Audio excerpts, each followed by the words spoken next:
에스카톨로지, 여기 에스카톨로지라는 마지막이라는 소리인데요. 로지라는 말은 거기에 대한 학문. 그래서 영어로 보면 a study of end time, 마지막 time 이런 소리예요. 그래서 요 액센트가 어디냐면 에스카톨로지에 있어요. 톨로지 여기 한번 발음해 보실래요? 에스카톨로지. 그러니까 쉽게 그냥 에스카톨 이렇게 톨로지 이렇게 합니다. 이렇게 돼 있는데 이 종말론의 중요성이 뭔지 한번 에스카톨로지 한번 다시 한번 해봅시다. 에스카톨로지가 아니고 에스카톨로지. 영어는 항상 액센트가 있어요. 그러니까 도레미파솔이에요. 한번 크게 한번 해보세요. 에스카톨로지. 그래서 이제 주변의 사람들에게 나 에스카톨로지 공부했다. 그러면 이제 좀 문자 쓰는 것 같잖아요. 에스카톨로지. 이제 몇 가지 이제 우리가 에스카톨로지 종말론을 공부해야 되는 중요성이 있어요. 왜 우리가 이런 공부를 해야 되는가요? 내가 한 7가지로 내가 이제 이렇게 준비를 했는데요. 첫째, 제가 일일이 적지 않겠어요. 첫째 뭐냐면 성경 해석에서의 기본 틀을 우리에게 제공해줘요. 성경 해석에서 제가 적는 게 낫겠네. 성경 해석에서 예컨대 이 종말론을 제대로 알아야지만 창세기부터 계시록까지 성경 해석을 제대로 할 수가 있어요. 그래서 지금 여기 3가지 학설이 있다고 그랬잖아요. 이 3가지 학설이 각자가 다 다른 개념들인데요. 이 학설이 다른 것 때문에 성경 해석의 차이가 있어요. 그래서 우리가 이 에스카톨로지를 제대로 알 필요가 있어요. 그 성경 해석에 아주 도움을 주는 근간을 이루는 그것이 이 종말론과 연결되어 있기 때문에 그래요. 두 번째는 예수님의 그 재림 신앙이 있죠. 이제 예수님의 재림 신학 또는 신앙이에요. 이 확립이 돼요. 이것을 제대로 알면은 예수님의 신학과 신앙이 달라요. 그렇지만 학문이고 신앙은 이제 믿음이고요. 이것이 제대로 정립되기 때문에 우리가 이 에스카톨로지를 꼭 알아야 돼요. 그 다음에요, 우리가 앞으로 이제 우리 선교하잖아요. 이 선교 신학에서도 이 에스카톨로지가 기초가 되지 않으면은 선교를 왜 하는지가 정립이 되질 않아요. 그래서 우리가 이 에스카톨로지를 꼭 알 필요가 있어요. 네 번째는요, 이 교회의 사명이 뭔지도 이 에스카톨로지를 정확하게 알 때 정립이 돼요. 교회의 사명. 다섯 번째는요, 우리 성도의 삶의 방향을 제시를 해줘요.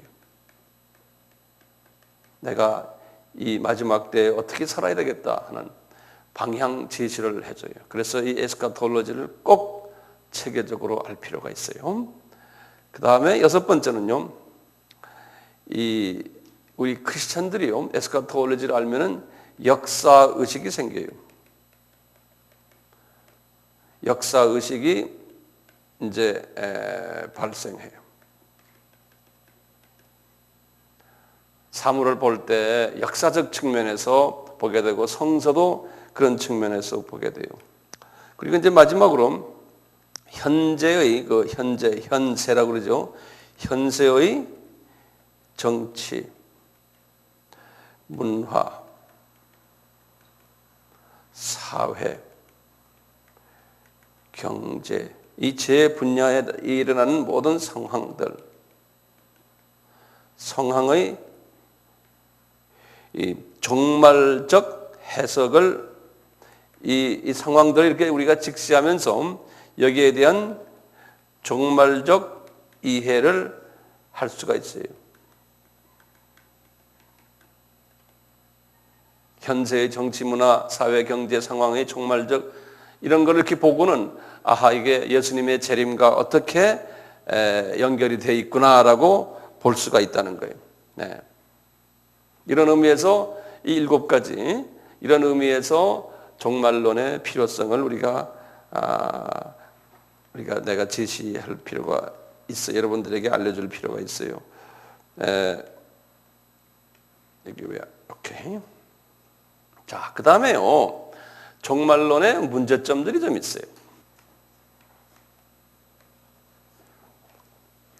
이 종말론의 문제점들이 있는데, 첫째 그 문제점들이 뭐냐면요.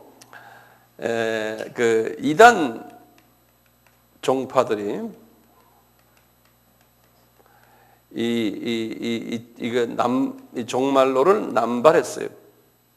종말론을 마음대로 남발을 해서 써왔어요. 예를 들면은 그 여호와의 증인 하나 예를 들면 이 여호와의 증인도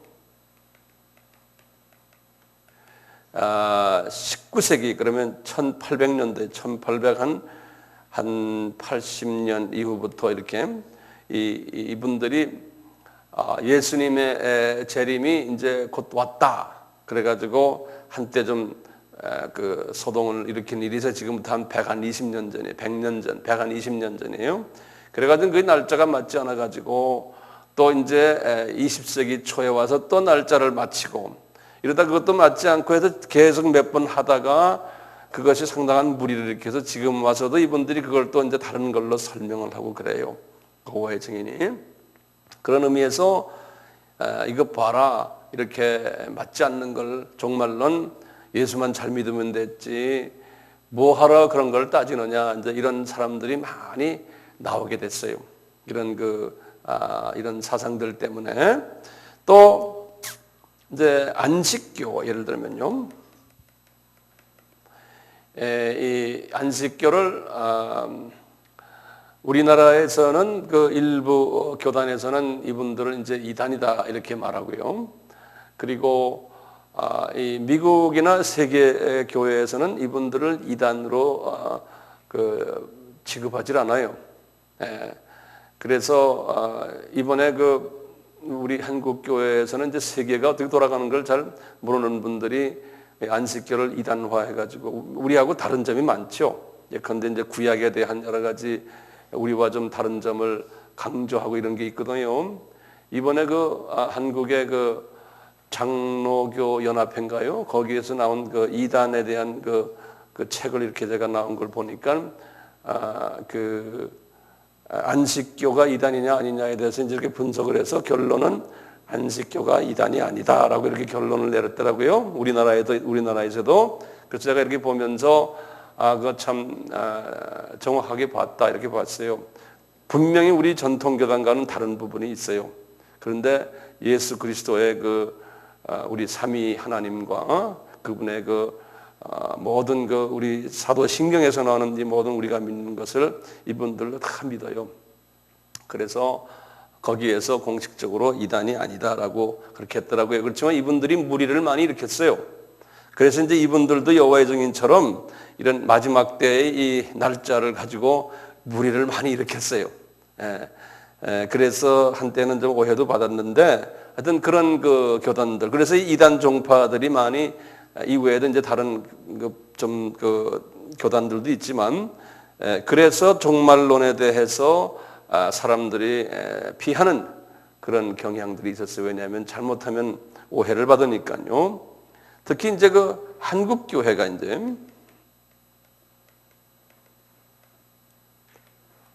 우리나라 교회가 이제 특히 요새 와서 전 세계가 지금 어떤 크리스찬이든지 종말이 가까워왔다고 말하는 분들이 전 세계 크리스찬들이 다예요. 예수님의 재림이 가까웠다. 특히 미국 같은 데는요 상당히 시리즈예요. 미국에는 이 크리스찬 텔레비전을 탁 틀면은 어떤 프로그램은 예수님이 당장 지금 오는 것처럼 막강하게 말하는 목사님들이 많아요. 뭐 다음 주에 오신다를 정도로까지 그렇게 급하게 말하는 유명한 목사님들이 굉장해요. 그 안에서는 미국에서는요. 그런데 우리나라는 그렇게 하는 사람이 없어요. 왜냐하면 우리 알다시피 약 한 10년 전에 누굽니까? 그 다미 선교회, 그분들의 그 날짜 그 계산하는 거 있었지 않습니까? 그래가지고 우리나라에 좀 무리를 많이 일으켰어요, 교계에. 그런데 그분만이 아니에요. 그 당시에 1988년, 89년 이때요, 90년, 91년에 미국에도요, 날짜를 정확하게 말하는 분들이 여러 사람이 있었어요. 어떤 분은 미국의 유명한 대학교의 수학자인데 이분이 아주 수학적으로 잘 계산해가지고 하나님이 나에게 말씀하신다 그래가지고 아주 1988년 올림픽 하는 해예요. 그때 9월 며칠 날 예수님이 오신다고 전국의 미국의 라디오에다가 텔레비전에다가 광고 내고 막 그랬어요. 제가 직접 막 듣고 그랬어요. 그분 아주 막 그랬어요. 그런데 그게 안 됐잖아요. 안 됐는데 그 후에 그분이 미국 교회에서는 그런 사람을 이단이다 이러질 않아요. 그 사람 뭐 좀 잘못 들었구나. 그럴 수 있잖아요. 잘못 깨달았구나. 이러고는 그냥 또 이렇게 안아줘요. 왜냐하면 그리스도에 관한 비판하는 게 아니라 예수를 너무나 고대하다 보니까 그렇게 되는 오류가 생기잖아요. 그래서 그런 분들이 여러 명 있었어요. 미국에 그 당시에. 그와 똑같이 이제 우리 그 다미 선교회도 우리나라에도 이제 그런 일들이 있었는데 그분들 다미 선교회가 이제 나중에 자기네들도 잘못됐다 이제 그렇게 서로가 인정하고 했지만 무리가 많았어요. 근데 이제 우리는 전 세계 교회를 비하면 우리는 조그만 그룹들 아닙니까? 조그만 한반도의 그 절반 잘라진 고기에서 지금 우리가 지금 이루고 있는데 우리가 지금 하고 있는 것이 세계를 대표하는 식으로 생각하는 것이 우리가 조금 좀 잘못 생각한 것 같아.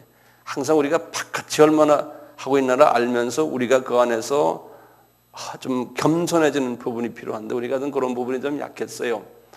어쨌든 그분이 누구죠? 이장님,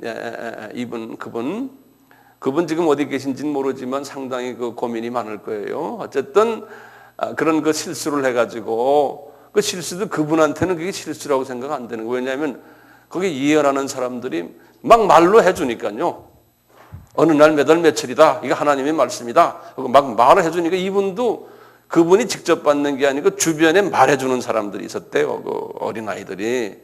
그래서 그냥 정확하게 막 자기가 지금 천국에 올라갔다 지금 말해주고 막 이러니까 그걸 그냥 이분은 그냥 통째로 받아가지고 신문에 막 내고 막 삐라 뿌리고 막 이랬거든요.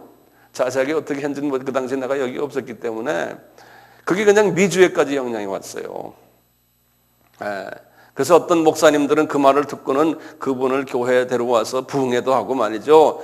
이제 뭐 준비하라, 이제 다 간다. 뭐 이제 분명히 하나님이 나에게 말씀하셨다 하니까 막 들려오는데 어떡합니까? 내가 그렇게 온다고 막 말이 들려오는데 그걸 어떻게 부인할 수 있어요?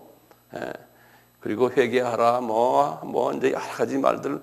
그것 때문에 한국 교회가 회개를 가져온 예도 있지만 그 후에 그것이 맞지 않았기 때문에 오는 여러 가지 후폭풍이 엄청나게 심했어요. 마귀는 그렇게 하면서 후폭풍을 기다리거든요.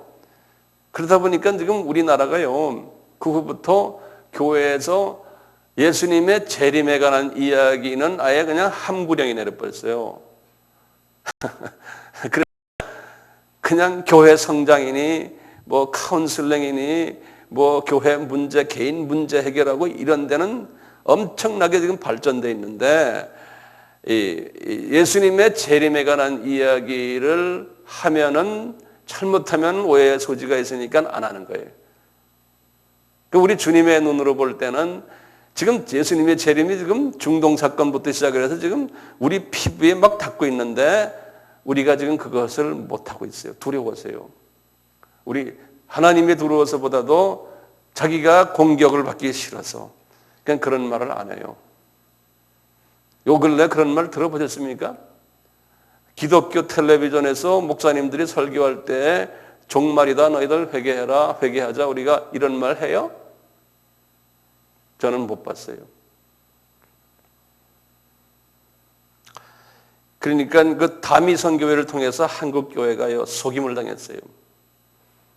우리가 스스로 속임 당해가지고 지금 선진 나라에서는 이걸로 해서 오픈하게 예수님의 재림이 가까웠다고 외치는데 선지자적인 사람들이 많이 나오는데 우리는 선지자적인 사람들이 나오질 못해요. 겁이 나서 말 못해요. 당할까 봐요. 그래서 저도 이번 이 종말론 이것을 강의를 하면서 상당히 마음의 한 구석에는 이거 내가 잘못 말했다가 또 이상한 소리 듣지 않을까? 이런 불필요한 우려지만 황 목사님 정말 용감하십니다. 한국에서 어떻게 종말론 이야기를 하십니까? 라고 혹시 하는 사람 없지 않아 있을 수도 있어요. 그렇지만 우리 주님이 하라 그러니까 하는 거예요. 그렇다고 해서 누구를 공격하는 것도 아니고 이 세대가 세대인 것만큼 우리가 정확하게 알 필요가 있다고 믿기에 하는 겁니다. 그렇게 생각하시고 저를 위해서 기도해 주시오. 황 목사님이 혹시 또 어떤 그 특수한 사람을 통해서 공격을 받지 않도록 그런 위험 부담을 안고서 제가 말씀합니다. 그런 분들이 없겠지만 혹시나 해서요. 오케이. 이 세 번째는요. 제가 지금 문제점들을 지금 제기하고 있습니다. 이 세 번째는 이 종말론 이 자체가요. 이 신학 자체가 이 신학 종말 신학이에요. 종말 신학 자체가 신학교 안에서도요. 신학교 안에서도 이게 신학교의 안에서도요. 신학교에서도 정확하게 정립이 되어 있질 않아요. 정확히 정립이 안 되어 있어요.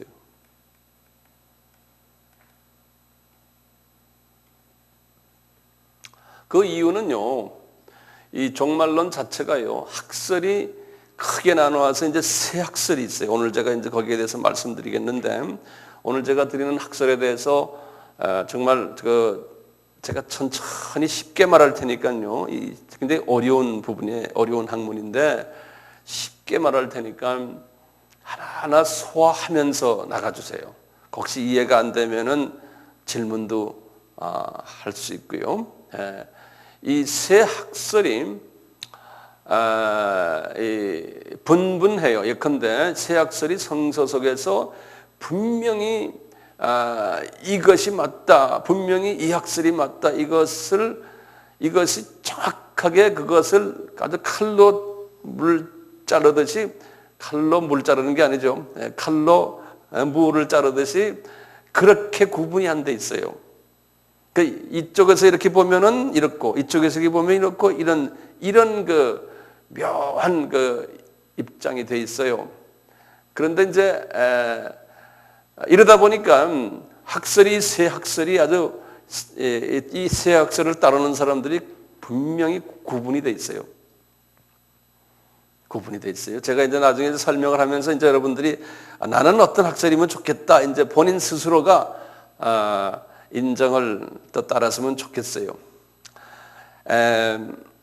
왜 이렇게 또 정립이 잘 안 되냐면 학설 자체가 이렇게 좀 약간 좀 복잡한 학설이에요. 이해가 좀 복잡한 학설인데 거기다가 이제 우리 신학교에서 이제 조직신학이라는 그 과목이 있거든요.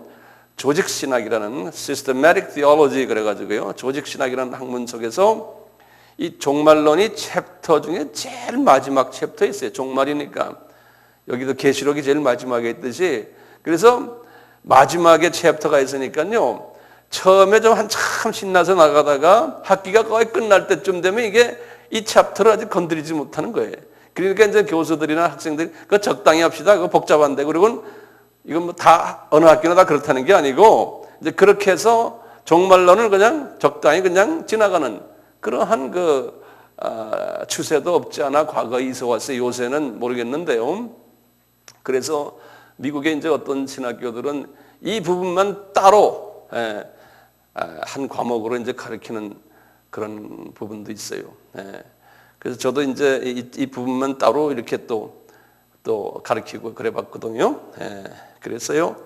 그렇기 때문에 학생들도 이 부분에 좀 눈이 좀 어두워지는 거예요. 왜냐하면 뭐 교수도 정확하게 이것이 이렇다라고 말해 주지 않고 그 과목을 끝나버리는 거예요. 왜냐하면 교수도 이 종말론에 와서 이 학설이 내가 확실한 학설이라고 말해주는 교수가 있냐면 대부분 교수들은 또 이거 이렇고 이거 이렇게 하니까 나도 잘 모르겠다 이런 식으로 말하는 교수들도 있어요. 왜냐하면 그분들도 또 그런 식으로 배워왔기 때문에 그래요. 왜냐하면 이것을 누가 이것이다 라고 말해주는 그런 부분이 좀 약했던 분야가 이 신학의 분야 중에서 이 종말론 분야예요. 자, 그런데요. 그러다 보니까 내가 아까 처음에 말씀드렸지만 이 종말론은 성경 해석을 하는데 종말론의 자기의 그 이해가 분명해야지만 성경 해석이 착 정확하게 나오는데 이것이 분명치 않은 게 잣대가 분명치 않으니까 성경 해석을 이렇게도 하고 저렇게도 하고 이게 일관성이 없는 성경 해석을 하게 돼요. 그래서 대단히 중요한 부분인데 그 부분을 우리가 지금 이렇게 놓치고 있어요. 특히요. 또 한 가지 이 종말 신학의 이 학교에서도 정립이 되지 않았고 교계에서도 정립이 잘 되지 않은 이유 중에 하나가요. 이건 하나님께서요. 뭐라고 그랬냐면 다니엘에게요. 다니엘서 12장 4절이에요. 다니엘 12장 4절 한번 열어봐 주실래요? 성경의 1255페이지.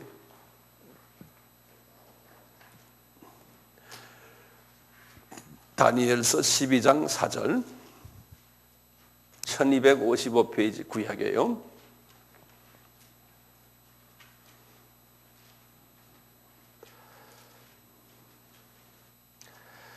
이 다니엘서는 12장이 마지막 장이에요. 그래서 이 다니엘서는 구약어로 말하면은 요한계시록 같은 예언서예요. 다니엘서가요. 그래서 이 다니엘서 12장은 소위 그 마지막 때의 장면을 다니엘에게 아주 짧게 보여줬어요. 그러니까 예수님의 재림 때의 장면을 요한계시록은 요한에게 자세하게 보여주셨지만 다니엘에게 이제 이렇게 보여주셨는데 이제 우리 한번 3절 4절을 보시면 지혜 있는 자는 궁창의 빛과 같이 빛날 것이요 많은 사람을 옳은 대로 돌아오게 하는 자는 별과 같이 영원토록 비치리라. 이렇게 하시고는 다니엘아 마지막 때까지 이 말을 간수하고 이 글을 봉합하라.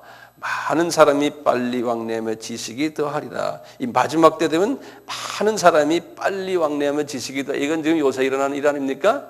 컴퓨터. 그다음에 요새 지금 뭐 비행기가 옛날에 시외버스 같이 사람들이 이제 타고 다니잖아요. 세계 인구가 지금 움직이잖아요. 이걸 그렇게 하지만 여기 보면 마지막 날 때까지 이 말을 간수하고 이 글을 봉합하라 그랬어요. 그래서요. 이 글이라는 건 지금 여기 다니엘서에 나오는 다니엘서 전체예요. 예언서지요. 이 말씀 하나 때문에 과거 지금부터 약 한 20세기 초반 중반까지 중반 20세기라고 생각하죠. 19세기까지 이 다니엘서하고요. 그 다음에 요한계시록 신약의 예언서예요. 이 두 책들을 신학자들이나 성경 해석학자들이나 어떤 목사님들도 이 두 책을 이렇게 정확하게 보고 해석을 못했어요. 왜 그랬겠어요? 하나님이 이 두 책들을 이렇게 보지 못하도록 눈을 가려놓은 거예요. 왜? 마지막 때까지 이 두 책들을 봉합을 해놔라는 거예요. 마지막 때까지. 그래서 심지어 그 칼빈 같은 사람도 이 예언서 이쪽에 지금 나오는 이 계시록 이쪽을 주석을 쓰질 못했어요. 이게 뭐가 이게 나오질 않는 거예요. 예. 그래서 이 말씀대에 의하면은 마지막 때까지 학자들이 이것을 보질 못해요. 봐도 이게 앞뒤가 맞지 않고 이 안에 보면은 상징적인 내용들, 은유적인 내용들, 비유적인 내용들, 문자 그대로 나오는 내용들, 여러 가지 내용들이 나오니까요. 이것을 이해를 못했어요. 그러니까 답답했죠. 답답했는데 지금부터 약 한 50년 전부터, 그러니까 2차 전쟁 이후부터예요. 천천히 그 목사님들과 신학자들과 이런 분들에 의해서 또는 개인들에 의해서 이 다니엘서나 이 지금 요한계시록이 이게 눈에 보이면서 해석하는 사람들이 나오기 시작했어요. 해석하는 사람들이. 그래서 뭐 1950년도에부터 이제 그런 사람들이 이제 구체적으로 나와서 책도 나오고 60년대에 가면 50년대에 썼던 사람들의 책보다 더 새로운 의미의 또 해석이 또 나오고 70년대에 가서 또 새로운 의미의 해석이 나오고 그러다 보니까 이전에 했던 사람들의 해석이 후의 사람보다도 해석이 좀 더 덜 성숙된 해석이고 그러면서 이제 그거 가지고 서로 또 싸움하고 이게 틀렸다 이게 맞다 이러면서 지금까지 계속 와온 거예요. 이 계시록 가지고 누구 해석 그거는 틀려 먹었다 이건 틀렸다 이건 맞다 뭐 그래서 이 종말론과 관계되는 성경 해석이 여러 가지로 이 분분했어요. 그러다가요 1990년 지금부터 한 10년 전이죠. 1990년 되면서부터 새로운 또 해석들이 그러니까 성령님이 주시는 그 새로운 조명된 것들이 막 흘러나오는 거예요. 그 이제 특수한 사람들을 통해서 제가 이제 과거 한 10년 동안 그런 분들의 그 모든 그 학설들과 그분들의 것을 제가 많이 접하고 나는 나대로 또 하나님이 나에게 또 주시는 걸 내가 거기다 또 이제 집어넣어서 이제 이렇게 저희 그 비빔밥 좀 성경 말씀 비빔밥은 좀 이상하지만 하여튼 그렇게 해서 하나님이 나는 나대로의 하나님의 그 이 부분에 어떤 그 신학을 정립시켜 주셨어요. 그래서 제가 한 10여 년 동안 이제 신학교에서도 그것을 가르치고 선교지에 가서도 목회자들에게 가르치면서 그분들도 자기네들은 새롭게 배웠다. 자기가 좀 깐깐했는데 이게 이해가 안 됐는데 설명해 주시니까 알겠습니다 하고 눈 뜨는 사람들도 주변에 많이 보고 이러면서 제가 이것을 내가 이제 좀 다시 좀 우리 식구들에게도 좀 정리 좀 해주면 좋겠다라고 생각이 되고 내 자신도 또 여러분들에게 이렇게 하면서 또 나도 또 하면서 또 배우는 부분도 있고 그래요. 그래서 이 종말론을 여러분들과 같이 지금 하게 됐어요. 네. 자, 대강 이제 서론적인 측면은 제가 이만큼 하고 이제 아예 처음부터 이제 그러면 한번 구체적으로 한번 우리가 한번 좀 들어가 봅시다. 제가 이제 세 가지 학설을 제가 말씀을 드릴게요. 더우시면 에어컨을 좀 틀어도 되고 안 덥죠? 괜찮죠? 예. 더우시면 우통도 좀 벗으시고 예. 우통을 벗으세요. 더운 분들은 예. 아예 벗으세요. 예? 예. 자, 이 종말론의 세 가지 학설들이 이제 세 학설들.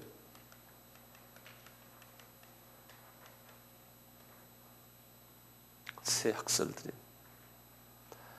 우선 첫째요. 전천년설이라 이라는 전천년설. 이것을 제가 이 유명한 말들이니까 이건 꼭 영어로 같이 외워두셔야 돼요. 예. 좋은 기회 아닙니까? 영어로 같이. 요새 뭐 영어 돈 받고도 배우는데 free 그래 free 이 PRE 프리란 건 전이란 소리죠. 전 이거 붙어서 프리 그 다음에 천년이란 건 우리 밀리미터 하는 식으로 밀레니엄 LLENNI 밀레니얼리즘 그래요. 아주 우리에겐 발음도 힘들어요. 밀레의 액센트가 있어요. 프리밀레니얼리즘 한번 발음해 보세요. 크게 한번 해보세요. 프리밀레니얼리즘 그래. 프리밀레니얼리즘. 그 밀리미터라는 게 뭡니까? 천이란 소리예요. 예? 뭐의 천입니까? 밀리미터가? 센티미터 할 때 1cm의 천이에요? 천분의 1이 밀리미터에? 그렇죠. 예. 그래서 밀리란 소리가 천이란 소리. 예, 밀레니. 그래서 이걸 이제 신학자들은 진짜 짧게 말해서 뭐래? 프리밀 그래요. 프리밀 이렇게 말해요. 그러면 이제 예를 들면 이제 우리 학자들끼리 그래요. 황 목사는 종말론의 에스카톨로지에서 어떤 포지션이냐 이렇게 물어볼 때가 있어요. 그러면 I'm a premill 그래요. 그러면 그 소리에 내가 프리밀이다 이렇게 말해요. 자, 이런 게 있고요. 그냥 이름만 우선 알아두세요. 그 다음에 이제 두 번째 무천년설이라 그래요. 무천년설. 이 무란 건 없다는 소리예요. 없다는. 그래서 이 없다는 말은 아라고 그래요. A 이게 없다는 소리예요. 밀레니언리즘이에요.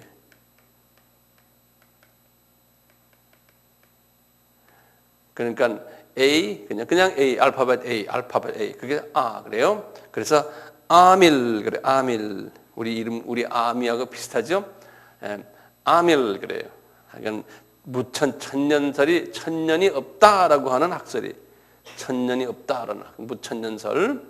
그 다음에 세 번째 후천년설이라고 했어요.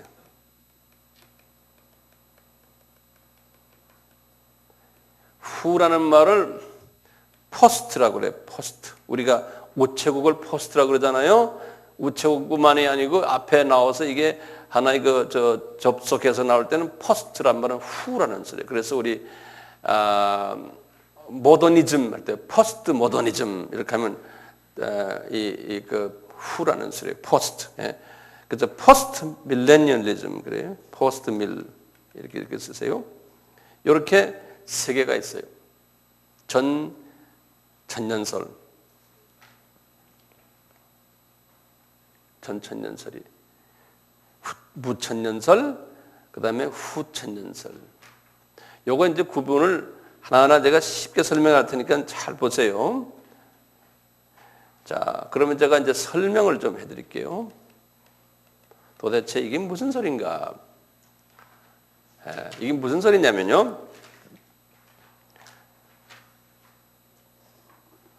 이제 줄을 쭉 크게 그리세요. 크게.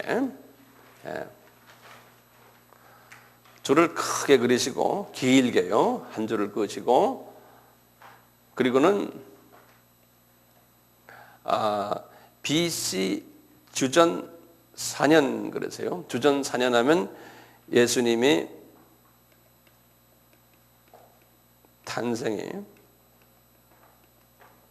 보통 주전 4년으로 보고 있어요. 이게 로마 칼렌더가 잘못돼가지고 예수님의 그 칼렌더가 계산 방법이 잘못돼서 예수님을 주전 4년으로 이렇게 옮겨갔어요. 그래가지고요. 그러면 예수님이 주후 26년이 예수님의 이제 소위 30세 되는 때니까 이제 공생애가 이제 시작이 되는 거예요. 그리고는 33세 되는 주후 30년에 이제 예수님께서 이제 십자가에서 이제 피를 흘리시고 우리를 위해서 대속하셨어요. 대속주로서 주님이 계셨어요. 주후 30년. 그리고는 쭉 있다가요. 이제 쭉 있다가 지금 오늘날 한참 있다가 오늘날 지금 2004년이 지금 주후 2004년이. 그리고는 언젠간 모르지만 우리가 이제 예수님이 공중에 나타나시고는 요거 나중에 우리가 자세히 할 거예요. 소위 7년 환란이에요. 그리고 우리가 소위 휴거라고 있어요. 휴거가 있고요. 예수님이 공중에 나타나세요. 예수님이 공중에 나타나시고 이제 주님의 백성들이 휴거라는 거예요. 휴거라고는 소위 7년 환란이 있다 그래요. 이것을 이제 3차 전쟁이라 핵전쟁이라 이렇게 보는 분들이 대부분이 그렇게 보고 있거든요. 그래서 이제 핵전쟁이 7년 동안 일어난다 이렇게 보는 거예요. 문자적으로요. 그리고 이제 예수님이 핵전쟁이 끝나고는 예수님이 다시 이 지상으로 재림한다고 해요. 지상 재림에 여긴 공중 재림이고요. 위는 공중 재림이고 이건 지상 재림이에요. 이렇게 하신다. 그리고는 천년 왕국이 있어요. 천년 왕국이. 그리고는 이제 천년 왕국이 끝난 다음에 심판이 있고 이제 지옥으로 가는 사람은 지옥 가고 예수님 안 믿는 사람은 이 심판이 있으면서 주님의 자녀들은 이제 신천신지로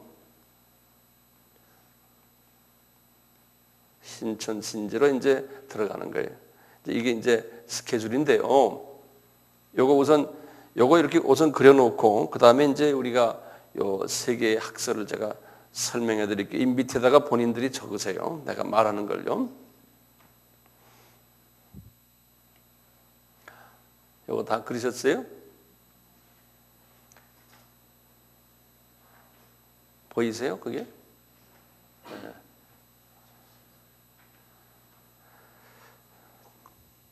자, 보세요. 이제 전천년설은 뭐냐면요. 이제 내가 여러분들은 밑에다 쓰세요. 이제 하나하나 쓰세요. 전천년설은 뭐냐면요. 예수님이 언제 예수님이 재림하시느냐. 그러니까 예수님의 재림의 때예요. 우선 전천년설에 쓰지만 거기다가 예수님의 재림의 때가 언제냐에 따라서 이 세 학설이 구분이 돼요. 다시 제가 말씀드려요. 예수님의 재림의 때가 언제냐에 거기에 따라서 세 학설이 구분이 돼요. 재림의 때를 기준으로 해서.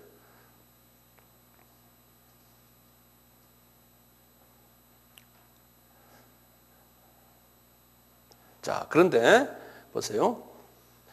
전천년설은 무슨 소리냐면요. 예수님이 천년왕국 여기 있죠. 천년왕국이 일어나기 직전에 오신다는 거예요. 쉽죠? 그러니까요. 천년왕국 오기 직전에 예수님이 재림하신다는 거예요.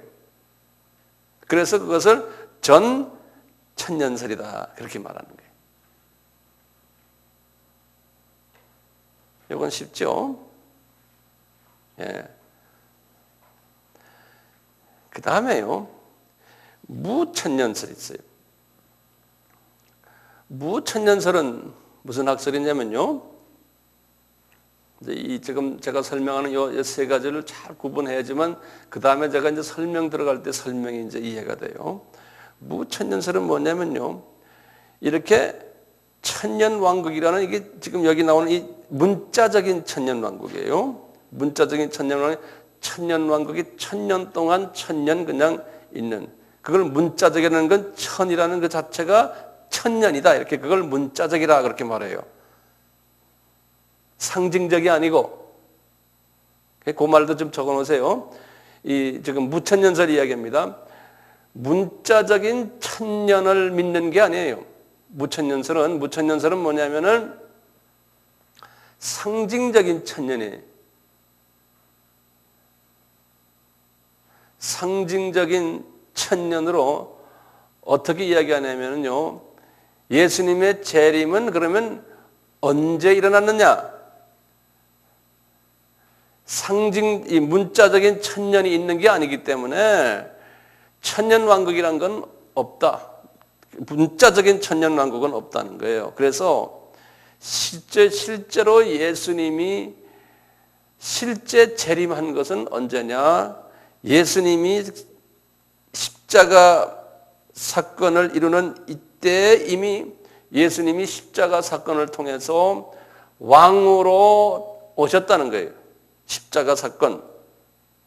그래서 이제 마귀 세력을 십자가 사건에서 이미 끝내버리고 실제적으로 예수님은 하늘 위에 올라가셨지만 이때부터 이 주후 30년 이때부터 계속 지금까지 천년 왕국이 이어지고 있다는 거예요.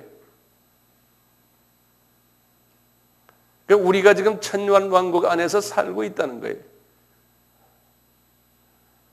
우리의 왕인 예수님이 계시고, 그래서 문자적인 천년이라는 것은 의미가 없다. 숫자라고 이야기하지 않아요. 그 소리인데 그것을 이제 전문 용어로 문자적이다 그렇게 말한대요. 전문 용어로. 영어는 literal이란 말은 그냥 문자 그대로라는 소리예요. 그 천년이라는 그 천은 문자 그대로가 아니고 상징적으로 봐서 주후 30년 이후 예수님의 이 십자가 사건 이후부터 이미 천년왕국은 진행되고 있다는 거예요. 지금도 천년왕국 안에 우리가 있다라고 보는 거예요. 예? 예? 예? 아니. 많은 정통 교단 중에서도 이거를 믿는 교단이 많아요. 그건 나중에 내가 다 설명해 드릴 거예요. 조금 복잡하죠? 자, 그러면서 그것도 계속 이어요. 무천년주의는 뭐냐면요. 이제 그러다가 어느 때가 되면은 예수님이 오신다는 거예요. 어느 때가 되면은. 그러니까 예수님이 오신다라는 말은 똑같은 말인데 전천년에서 말하는 예수님의 재림도 예수님이 언제 오시잖아요. 무천년주의자들도 예수님이 오신다라고 보는 거예요. 이제 좀 있으면 나중에 내가 또 자세히 설명하겠지만 오신다라는 개념은 똑같아요. 다들. 그런데 그건 나중에 또 얘기할게요. 그 다음에 후천년설 이야기할게요. 후천년설이라는 것은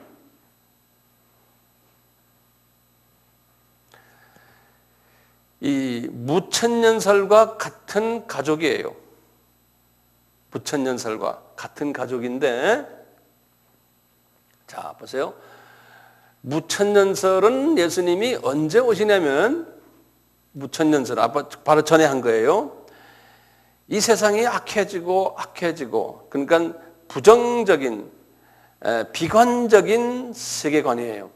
종말론에 가서 예컨대 이 세상이 악해지고 모든 것 죄악이 많아지고 이제 사람이 살 수 없는 상황 속에 들어와서 그래서 이제 이 안에서 이제 전투도 나고 7년 환란이지만 꼭 7이라는 정확한 숫자적인 7이 아니에요.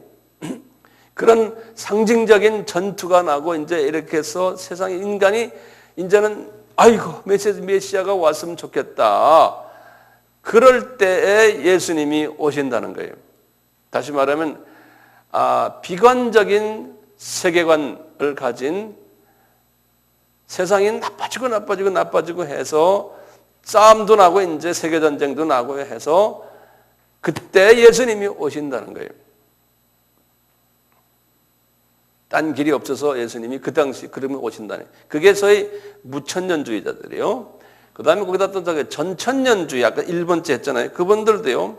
그분들은 뭐냐면 이 7년이라는 이 7년 환란 이거를 문자적으로 그대로 7년을 믿고 있는 거예요.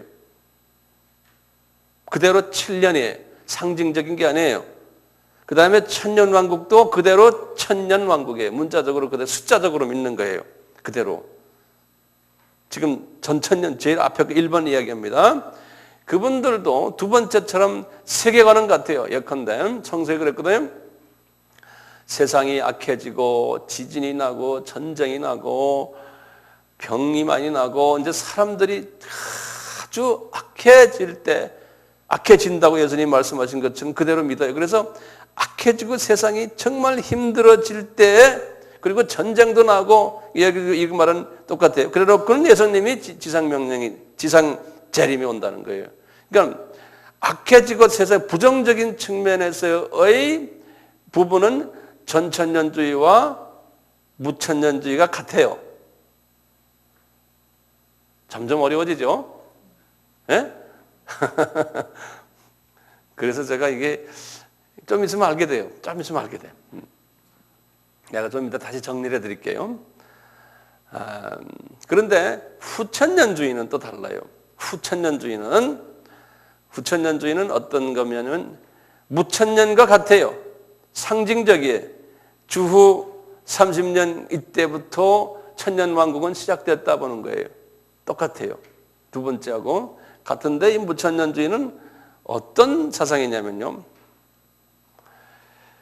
예수님이 재림이 가까워질 때는 사람들이 기술이 발달되고 사람들이 천국을 만든다는 거예요. 예? 범죄도 줄어들고 완전히 낙관주의적인 사고 개념이에요. 그래서 이 세상이 정말 파라다이스 같이 돼가지고 너무 파라다이스가 좋으니까 거기 자동적으로 거기에 예수님이 오셔가지고 그냥 파라다이스로 이어간다는 거예요. 왜 웃어요? 예. 그러니까 그 나한테 말하지 마시고 우선 잘 됐어요. 이제 그 개념의 차이예요. 예, 개념의 차이. 그걸 후천년주의자들이라 그런다고요. 이것을 믿고 있는 기독교가 상당히 많아요.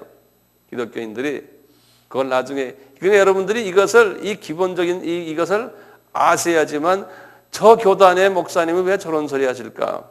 예? 저 어떤 교단이 왜 저럴까? 그거를 이해하게 돼요. 성경 해석도 왜 저분들이 저렇게 할까? 그걸 이해하게 돼요. 그렇기 때문에 종말론은 대단히 중요해요. 저 신학교가 왜 저렇게 가르칠까? 이것이 이해가 되기 시작해요. 다시 제가 정리합니다. 다시요. 전천년 안 적는 사람이 있어. 안 적는 사람. 그거 어떻게 그 나중에 다 외워요? 네. 자, 전천년주의는 뭐라 그랬던가요? 예, 문자적으로 그대로 7년 환란이 7년 그대로 있고 그 다음에 예수님이 언제 오시냐면은 천년왕국, 문자적인 천년왕국인데 천년왕국 시작 전에 오신다는 거예요. 그리고는 천년왕국 동안에 예수님의 왕노릇 하신다는 거예요. 그렇게들 이제 일반적으로 말씀하는 거예요. 거기 이제 천년왕국이에요. 근데 이 전천년주의자들은 뭘 믿냐면 예수님이 지상재림 직전에 세상이 악해지고, 예? 세상이 어떻게 돼요? 전쟁이 일어나고 아주 정말 선한 사람이 살 수 없는 세상이 된다는 거예요. 그래서 도저히 이제는 메시아가 오지 않으면은 이게 문제가 해결이 안 된다고까지 볼 때 예수님이 그당 이제 오신다는 거예요. 그리고 뭐냐면 제일 중요한 게 선교적인 측면에서 미전도 족속이 복음을 들었을 때 요거하고 연결되는 거예요. 그러니까 세상은 악해지고요. 미전도 족속이 복음을 다 들은 그때와 시간이 딱 맞아가지고 예수님이 재림하신다는 거예요. 우리가 선교하는 이유가 그래서 하는 거예요. 그러니까 선교를 하면서 이쪽에 지금 세상은 악해지겠어요? 안 악해지겠어요? 악해져요. 교회도 악해져요. 예수 믿는 사람도 악해지고요. 예? 아주 소위 주님의 일을 하고 주님의 이 재림을 기다리면서 복음을 전하는 사람들은 핍박받게 돼 있다. 성경 주님이 그러셨어요. 나중에 우리가 다 보게 돼요. 너희들은 설 곳이 없다. 핍박받게 돼 있다. 그랬어요. 복음 전하는 사람들은. 예, 그렇게 되는데 그렇게 될 때 오신다는 거예요. 그러니까 우리가 이제 선교를 그래서 하는 거예요. 전천년주의요. 두 번째, 무천년주의는 뭐였어요? 문자적인 천년이 아니고 이미 예수님의 십자가의 사건을 통해서 왕으로서 예수님이 오시면서 그때부터 지금까지 계속해서 천년 왕국은 이미 시작이 되었다. 지금도 계속해서. 아시겠어요? 그래서 무천년, 문자적인 천년이 없다는 소리예요.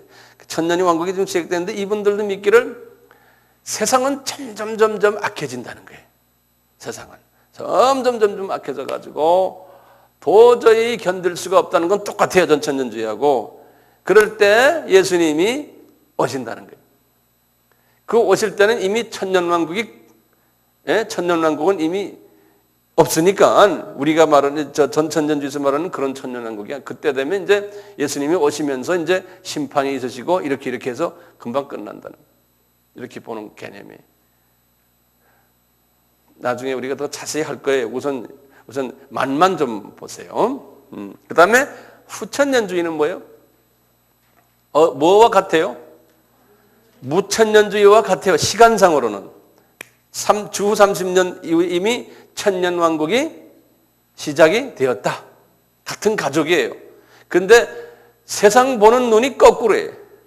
이분들은 어떻게 해요? 세상이 점점 좋아지게 돼 있다는 거예요. 그러니까 좋아지도록 교회가 노력을 해야 된다는 거예요. 알겠어요? 그럼 이게 어떤 교단일까요? 무슨 교? 어떤 교단을 이야기하기보다도 이게 자유주의 교단들이 가지고 있는 종말론 사상이에요. 다시 말하면 우리가 노력을 해서 독재자들과 싸움을 해서 악한 독재자를 넘어뜨리고 그래서 사회를 변화시켜야 된다. 우리가. 그러니까 사람의 노력에 의해서 사회를 변화시켜야 된다는 거예요. 그래서 정치에도 인볼브되고 경제에도 인볼브되고 교회가 이제 세상에 이제 소금과 빛이라 그래가지고 복음적인 측면보다는 이 사람의 이 생활 환경을 우리가 바꾸자. 그래서 여러 가지 무슨 운동들 많잖아요. 네. 그리고 이런 교단들은 나중에 제가 말씀드리겠지만 로마 카톨릭 이 사상을 가진요. 또 히랍 정교, 또 러시아 정교, 그건 최대 교단들이에요, 모두요. 기독교의 대부분의 큰 교단들은 다 여기 들어가 있어요. 루터교, 우리나라에서는 소위 감리교도 지금 갈라져 있어요. 감리교도 자유주의 신학자들은 대개 이런 사상을 가지고 있어요. 그 다음에 이제 기독교 장로교, 기장. 그래서 사회운동하는 거예요, 교회가. 이분들은 이런 종말론적인 의식을 가지고 있기 때문에 목숨을 바치고 사회 변혁을 위해서 열심히 소신을 발휘하는 거예요. 그러니까 그분들이 나쁘다 좋다가 아니에요. 본인들이 그렇게 배워왔고 그렇게 느끼고 있고 성서가 그렇게 가르친다 보는데 성서는 그렇게 가르치질 않아요. 그런데 이제 그렇게 믿어버리는 거예요. 그래서 전 세계 약 한 80%의 기독교인들이 이 후천년주의적인 사상을 가지고 있어요. 전 세계에. 소위 자유주의적인, 그다음에 이제 이분들은 종교 다원주의적인 사고방식을 가지고 있어요. 타 종교도 기독교와 알고 보면 대동소이하다. 그쪽에도 착한 사람들은 다 구원받는다. 거기에도 예수 그리스도가 있다. 이름을 달리해서 있다라고 믿는. 그러니까 타종교도 우리가 대화해야 되고 그분들도 가는 방법은 다르지만 한 하나님을 만난다라고 보는 그러한 기독교인들, 그러한 교단이 지금 전체 60억 인구 중에요. 기독교인이 20억인데 거기에 약 한 7, 80%가 그런 사상을 가지고 있어요. 그러니까 대다수의 기독교인들이 그 사상을 가지고 있어요. 우리는 여기 서 있는 저는 그런 사상을 갖고 있지 않는 사람이에요. 여러분들이 어쩌다가 주님의 은혜로 우리 이렇게 만나서 그 사상을 배우지 않고 있는 거예요. 예. 자, 이 세 학설을요, 이제 하나하나 이제 우리가 볼 텐데요. 특히 요 전천년주의자들은 1번 첫 번째예요. 성경을 해석할 때 어떻게 해석하냐면은 영적으로 해석하고 문자적으로 해석하는 경향이 있어요. 어떤 부분은 영적으로도 해석하고 어떤 때는 문자 그대로요. 예를 들면은 이제 성서에서 숫자들이 많이 나오잖아요. 예컨대 400년 동안 애굽에 들어가서 이스라엘 사람들이 노예 생활했다 그러면 그것을 우리는 문자적으로 그대로 믿지 않습니까? 그렇잖아요. 그런데 이제 이쪽 자유주의 사람들은 그것을 학자마다 다르지만 그것을 그냥 상징적으로 믿어버리는 거예요. 은유적으로 또는 비유적으로, 실제적으로 그것을 실제가 아니다라고 보는 견해가 지배적이에요. 그러니까 성경 보는 눈이 달라지겠죠. 엄청나게 달라지는 거예요. 해석이 달라지고요. 예. 그래서 이제 이쪽에 이 전천년주의자들은 그런 식으로 믿는데, 이거 중간에 무천년주의자들은요, 많은 부분에서 이분들은 문자적으로 보질 않아요. 숫자를 그 숫자 그 개념으로 보지 않고요, 상징적 또는 소위 영해라고 해서 영적으로 이해하려고 그래요. 이런 개념, 이런 추세들이 있어요. 다는 아니지만 그런 추세들이 있어요. 그리고 후천년도 마찬가지. 아까 우리 후천년 했지 않습니까? 자유주의자들도 영적인 해석보다는 상징적인, 비유적인, 은유적인 이런 식으로 성서를 해석해요. 그래서 성서 해석에 들어가서 많은 소위 앞뒤가 맞지 않는 그러한 일들이 많이 나와요. 여러분들, 저는 어떻게 해석합니까? 잘 모르죠? 나는 무슨 주의 같아요? 우리 여기 아바의 우리 위원장이 아주 머리가 좋으세요. 보면은 금방 알아맞히시네. 맞아요. 나는 전천년주의자예요. 우리 아침 요 시간에는 이제 제가 딱 1시간을 했는데 여기서 이제 좀 쉬었다가 브레이크 타임 하고 이어서 제가 또 말씀드릴게요. 예.